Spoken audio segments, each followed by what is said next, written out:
Hi, I'm Paul Feinberg. I'm host of UCLA Anderson's podcast. My guest today is Professor Leo Burstyn. We'll be talking about educational trends in emerging nations. Leo, welcome. I know you have a paper you've recently written, so why don't you begin by sort of bringing our viewers and our listeners up to speed on what the paper was about. First of all, thank you for having me here. It's a pleasure to be part of the podcast. So I'll talk a little bit about my paper.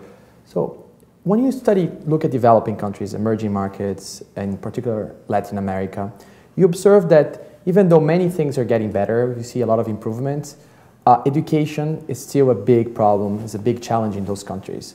So I decided to study and really try to understand how households in countries like Brazil, in poor areas of developing countries, make schooling choices. And really look inside the house, household black box, and try to see how they're making those decisions. And maybe if you understand how they make those decisions, you can understand why kids are not going to school, why dropout rates are so high, why truancy rates are so high. So that's what I do. I develop a methodology and work together with the government there, local government in the city of Brasilia, the capital of Brazil, really to understand how families make decisions there, schooling decisions. Talk a little bit about some of your findings.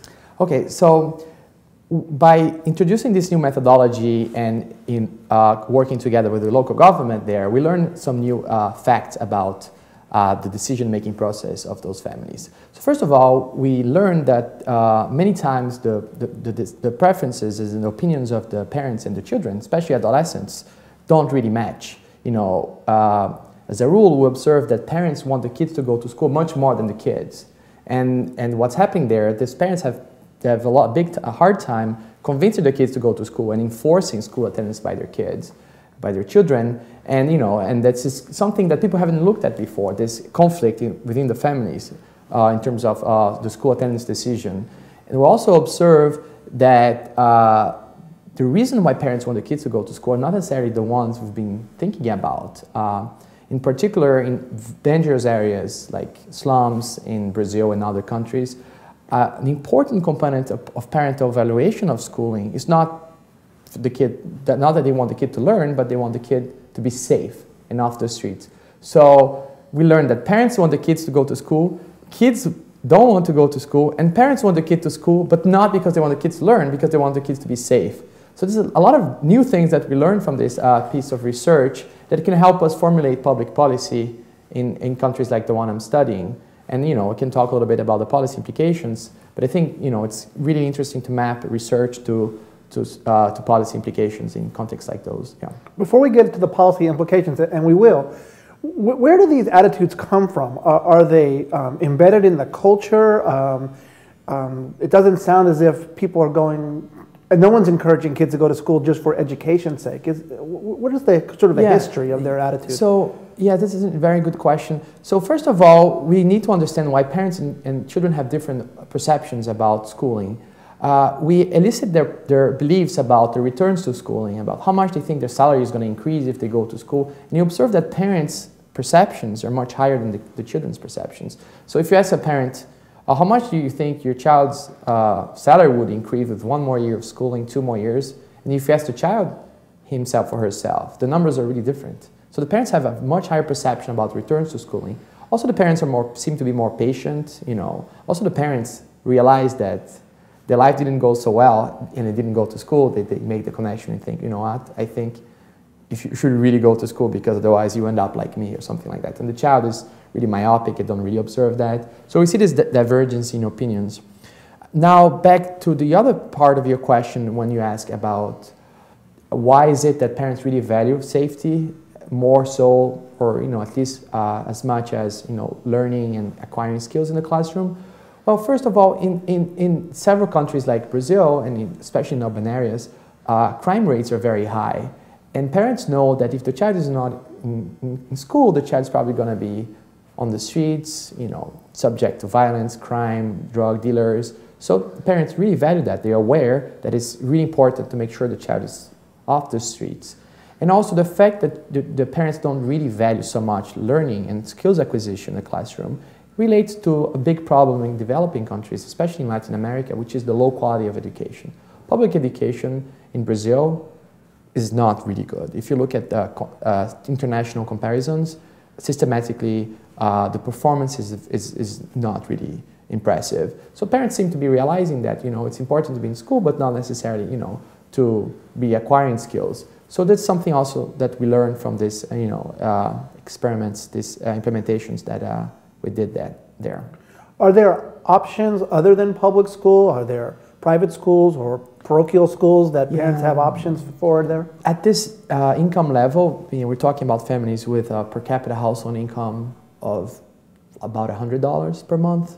So, and those, so really the only option they have for them are like public schools. And, you know, private schools are there, you know, if you talk about Brazil and other Latin American countries, but they're really more for families with a higher level of income. So that's pretty much what they have available for them. So let's wind back around to some of the public policy implications. What's top of mind for you when we think about policy? Yes, so first of all, I think many policy ideas really target the parents. They think, you know, the parents are the problem. We need to convince them that school is important, to, you know, and then they will make the child go to school. But it seems like, you know, the parent, at least in the study, seemed to be, you know, to realize the importance of school, and the problem seemed to be the child. And if you think about it, I mean, when I was a child, when I was an adolescent at least, I didn't really want to go to school, right? I know, and I might be more nerdier than these kids were studying in terms of, you know, wanting to go to school, but still. So I think it's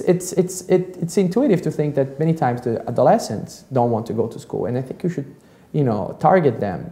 And so make school more interesting for them. You know, teach them the importance of going to school. If you look at the numbers, 41% of the dropouts between 15 and 17 in Brazil decide to drop out. They report that they decide to drop out by pure own lack of interest. They just were not interested anymore. So, you know, stimulate this interest. So this is already a straightforward implication. Also, we realize that parents in Brazil might have a hard time monitoring their kids or getting information on what the kids are doing.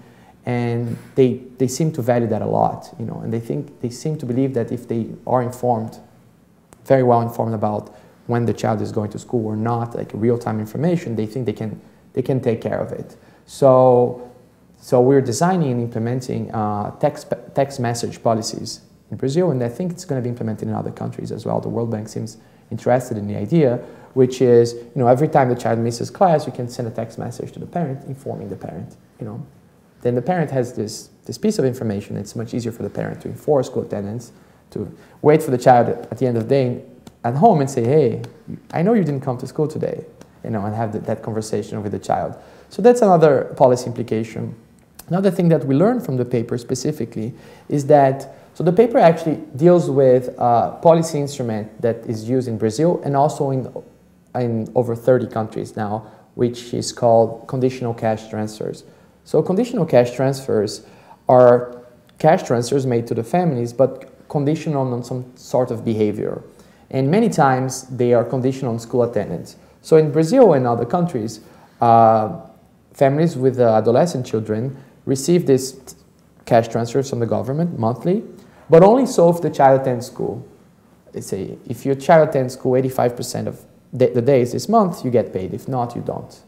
So this seems interesting in paper, but many economists thought that this was not the best strategy to, you know, redistribute money or to, you know, promote school attendance, in particular because, you know, economists think that people know what's better for themselves. So if you impose some restrictions on their behavior, it's not what should be optimal for them. You just give them cash and they decide what to do with the cash that they get. And then what we learned from this paper is that families really value this type of conditional cash transfers. Actually, if you ask a poor parent, would you prefer to receive $50 per month conditional on school attendance, which is if your child goes to school, you get the money, if not, you don't, or $60 guaranteed? You know what they say? Pretty much all of them say, I prefer $50 less, but only if my child goes to school, which doesn't seem really intuitive because they giving up certain money for money that is not going to be paid with certainty, and it's less.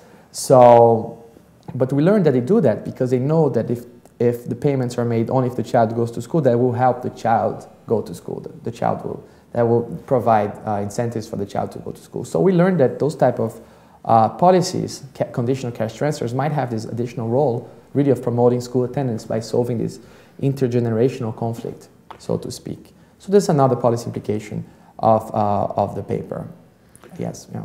Now we know that over the last, I don't know how many years, but Brazil's economy has stabilized, and I know that the nation is trying to become more of a global power or, yes. or improve its stature globally. Do things like these cash transfers, incentivizing kids to go to school, does that represent an acknowledgement by the government that for them to really compete globally, they need a well-educated or a relatively well-educated population? Yes, so this is a great question. So the interesting thing about conditional cash transfers is that they have two elements. One is the cash element, and the other one is the conditional element, right? So let's talk about both. The cash element seems to be playing already an immediate role now by, all these people that were off, the formal markets, not, the consumer market or credit markets. They're being incorporated because now they receive this extra money, and they just can go out there and buy, stuff and stimulate the economy. So the cash component of conditional cash transfers seems to be helping stimulate the economy, and we saw a huge boom in consumption credit, consumer credit in Brazil, and the low-income families were leading the way actually. So that's helping already the economy now by reducing inequality and incorporating all those families into the economy.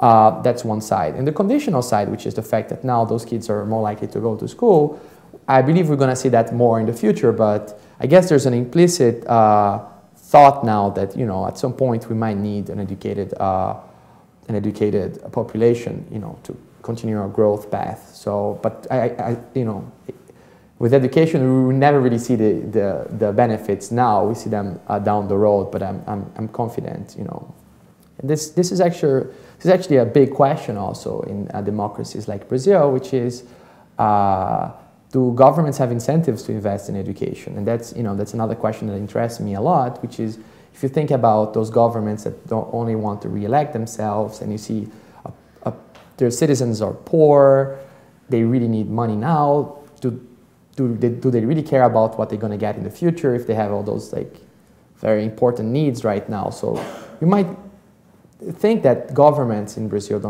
in countries like Brazil don't really have very strong incentives to invest in public education because of trade-offs in public spending. They might get more returns in terms of election prospects by targeting other types of spending. But the conditional cash transfers are interesting because the government is giving cash to the families, which is good for the families and good for the government in terms of re-election prospects, but it's also tying this to schooling outcomes. So it's a good way to tie those two things together. And I like this type of policy design a lot. Yeah.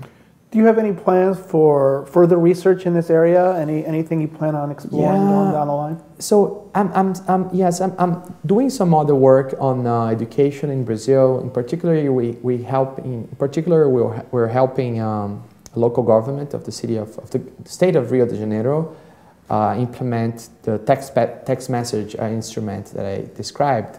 Whereas when the children miss school, the parents get text message notifications in real time, informing them of the absence, to help parents monitor their children.